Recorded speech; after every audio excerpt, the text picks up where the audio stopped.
Lingaraj biscuit factory अग्निकांड घटना मालिक और संस्था विरोध में मामला रुजु हेब। अग्नि निर्वापक और अन्य आनुषंगिक व्यवस्था ठीक नथिबारु फैक्ट्री आईन बल में मामला रुजु हेब। 3 मास भितर यह मामला भुवनेश्वर एसडीजेएम को कोर्ट रे कराजियो बोली फैक्ट्री एंड ब्रॉयलर विभाग तरफ कहुई।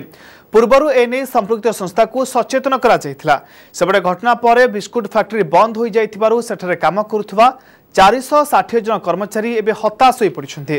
कर्मचारी संघर उपसभापति कहवा कथा जदि कंपानी रे अनेक त्रुटि थिला तेबे काहेकि पूर्वरु बंद करा जाय नथिला बोली से प्रश्न करिसेंती।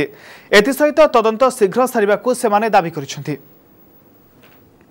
एथिरे तो आमर 400 परिवार एठिरे भरण पोषण चलैथिले। 400 परिवार निहायती 2000-2500 लोक भरण पोषण एथिरे गुजरा मेंटेन करुले। बर्तमान ये जो डेप्यूटी डायरेक्टर बॉयलर डायरेक्टर जी आसिक आम काली घोषणा कर आज पेपर सब बाहर से कि अनिर्दिष्ट काल यहाँ बंद रहा ये किसी मानि ना आज पर्यटन से कौट थे। आज जदि ये सर्टिफिकेट ना से परमिशन 10-12 वर्ष हो